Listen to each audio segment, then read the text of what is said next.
It's your boy Nilguna in the house, back with another Roast of the Week episode. Yes, guys, you've heard it right. It's going to be the Roast of the Week. What do we have to talk about? Because this week, I'm pissed out at a lot of things. Number one, the referee, the VAR, the shit against Arsenal versus Villa. Shit game. Cedric Soares. You guys, you and Gabriel trained together. Are you going to tell me that you can't pass him straight at him?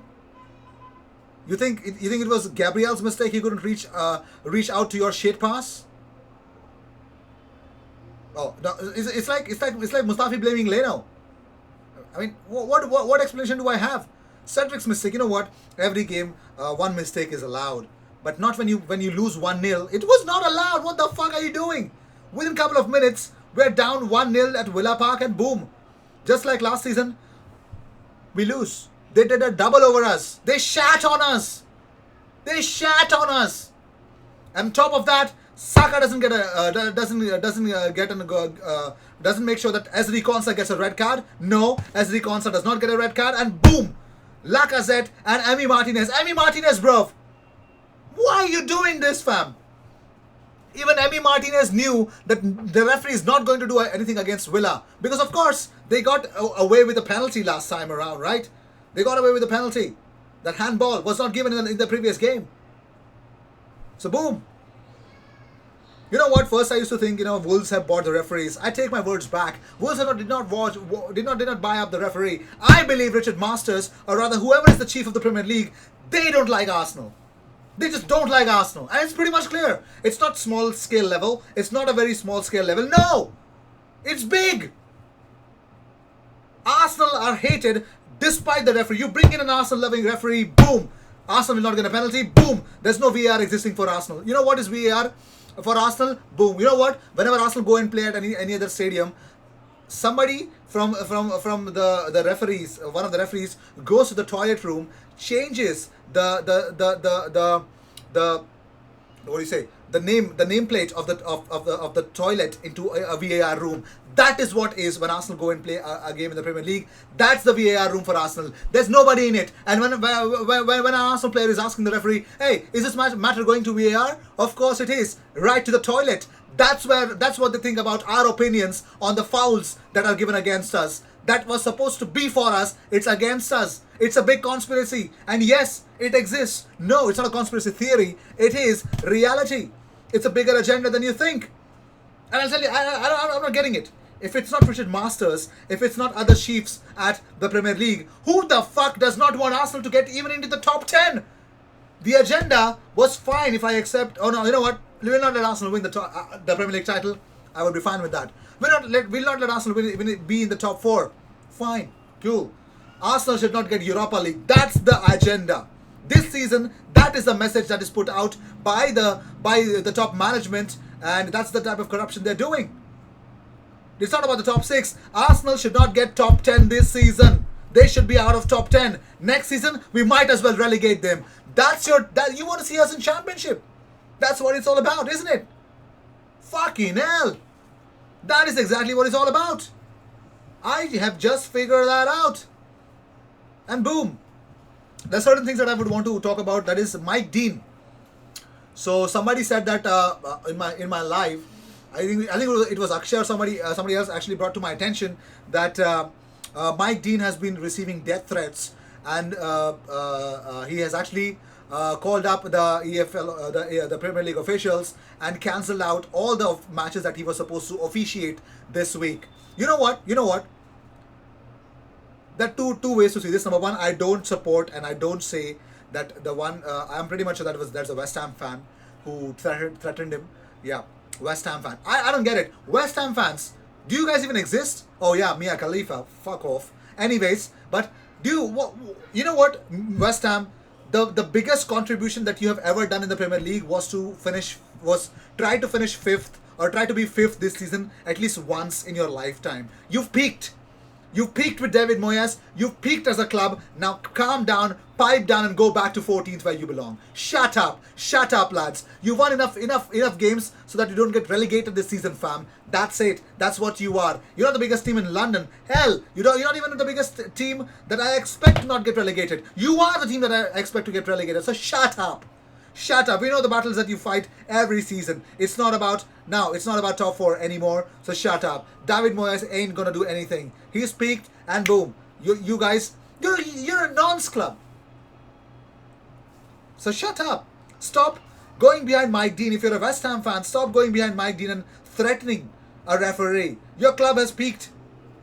What were you thinking? Trying to win the title? Shut the hell up. Go play FIFA and calm down. Though, satisfy your urges to win the top title. All right, pipe down. By the way, talking about the news that happened, the talk of the town. Mike Dean, that was a shit red card to Souček. I mean, you're a disgrace. That was disgraceful. I thought Craig Pawson was a disgrace. Mike Dean, I know you're not a big fan of Arsenal. You don't want Arsenal to win. I know that, but you know what? You don't deserve this kind of bad treatment, but I just wanted you to take some time off. You know what? I kind of welcome you not officiating, but if it's for threatening reasons, no, it's wrong. But if it was for real reasons why you are a piece of shit this week, why you were a piece of shit this week, why you are a piece of shit when you officiate Arsenal, boom, you need a break, a lifelong break. Anyways, moving on to the best Brazilian keeper of the world. Yeah, I'm talking about Ederson and not Alisson. What the fuck is wrong with Alisson? No, seriously, what the fuck is wrong with Alisson? I mean, what? He's like Loris Karius turning up with a Brazilian passport and turning his head into Brunei, turning his hair Brunei, and yeah, that's what it was all about.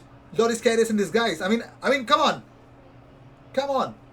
I mean, imagine who scored. I think it was whoscored.com or some website that have actually offered Alisson the worst rating this season. The worst rated player for them is Alisson.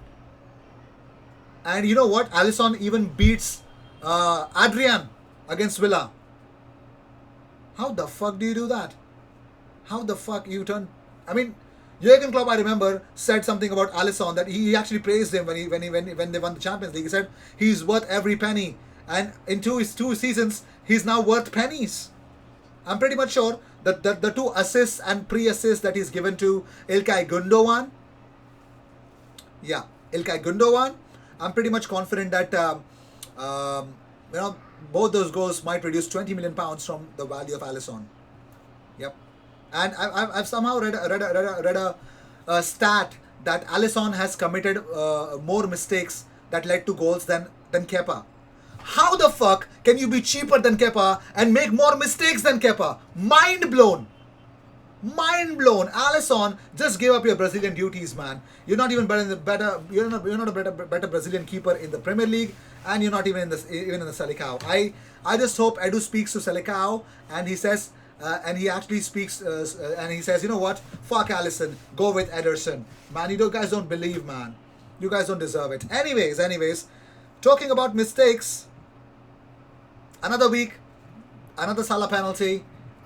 He dived, of course. That's what he does. You know, and every time Salah enters the penalty box, he enters, anyone just touches him, boom, Salah is down. Just like that, Salah is down. And the guy showed his abs scoring against Manchester United at Old Trafford last season.